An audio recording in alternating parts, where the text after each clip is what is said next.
5 pennies will make a difference. A dime will make a difference. A nickel will make a difference. That's why it's called change. On March 25, 1965, Dr. Martin Luther King Jr. stood on the steps of the Alabama State Capitol and addressed the crowd saying, "I know you are asking today, how long will it take? Not long, because the arc of the moral universe is long, but it bends towards justice." This powerful idea can be traced to a once influential Unitarian minister, Theodore Parker. In his 1853 sermon entitled Justice and Conscience, Reverend Parker, an abolitionist, declared, "I do not pretend to understand the moral universe. The arc is a long one. My eye reaches but little ways. I cannot calculate the curve and complete the figure by the experience of sight. I can divine it by conscience. And from what I see, I am sure it bends towards justice." I agree that the arc bends towards justice. It bends towards change. But here's the thing. It does not bend on its own. It bends because each of us, in our own way, put a hand on that arc and we push in the direction of justice. Reverend Parker's words push us to consider the tensions in our moral universe, namely, the power of the human spirit and the purpose of the human spirit on one hand, and the poverty of the human spirit on the other.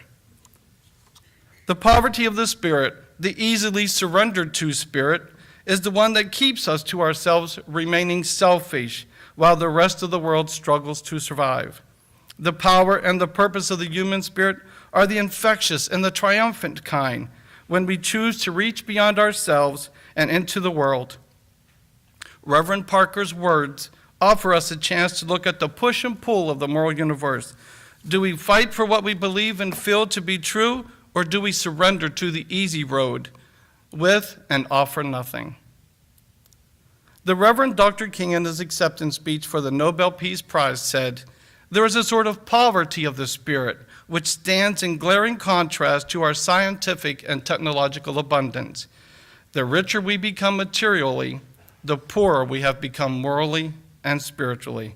But we have not learned the art of simple getting along together like brothers. The art of standing shoulder to shoulder is quickly becoming a lost art. This is what putting pressure on the arc of the moral universe means to me. It means resisting the temptation of selfishness. I can't do it all, but I can stand next to those who are struggling, suffering, and without, and remind them that they are not alone. I can only hope that who I am and what I am will be a reminder that my one can become many, and when there is many, more can be done." When President Obama signed to repeal Don't Ask, Don't Tell, he said, "We are not a nation that says don't ask, don't tell. We are a nation that says out of many, we are one." This is bending the arc. Putting pressure on that which is familiar and normal isn't going to change things. It's not going to make everyone happy. But how do you think change is made? How are freedom, justice, and equality to ring true for us all if we are too lazy and too selfish to stand up and stand our ground for what we know and feel to be right? Some will be uncomfortable under the pressure we are putting against their arc, and it is true we might not always get through to them with our words, but if our words fail, that doesn't mean we quit, because the human spirit is powerful. Michael Sam, a first-team All-American defensive lineman who stood up against a Republican lobbyist claiming that gays should be banned from playing in the NFL, Sam took to the microphone defending who he was and all like him to ensure that gays have just as much right to play in the NFL as does anyone else.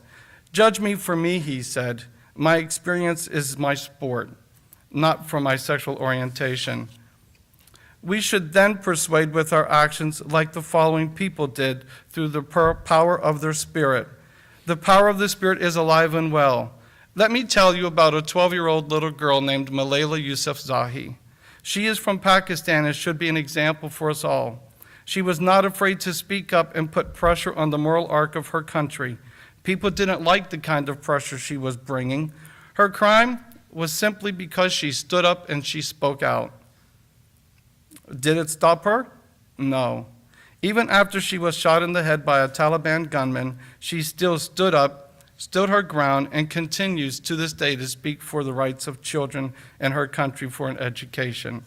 The power of the Spirit can also be seen in 84-year-old Edie Windsor, who by speaking up had her case taken to the U.S. Supreme Court, earning a landmark ruling that effectively gutted the so-called Defense of Marriage Act and ultimately put pressure on the Don't Ask, Don't Tell bill.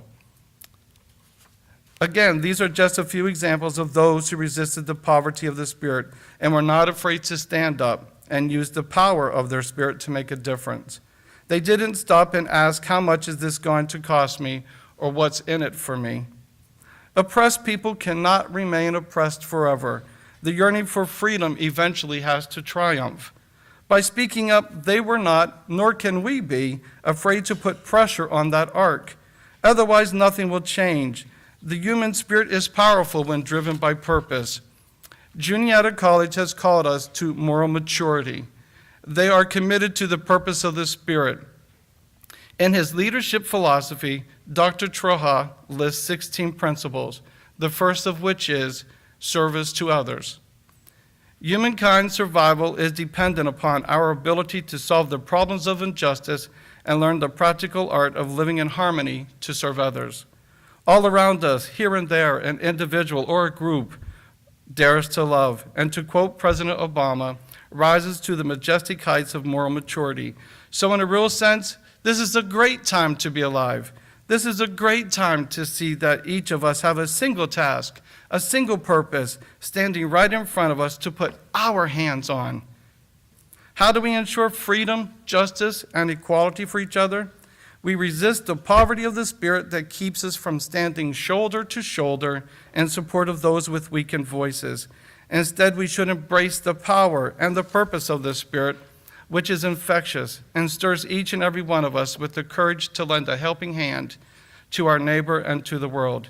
Your pennies, your nickels, your dimes, your energy, your efforts will make a change. But it has to start from within. So when Dr. King asked the question of that gathered crowd, how long? Not long, because you shall reap what you sow. Surprisingly, Michael Jackson might offer us the best advice towards ensuring that freedom, justice, and equality ring true for us all. I'm talking with the man in the mirror. I'm asking him to change his ways. And no message could have been any clearer. If you want to make the world a better place, take a look at yourself and make that change.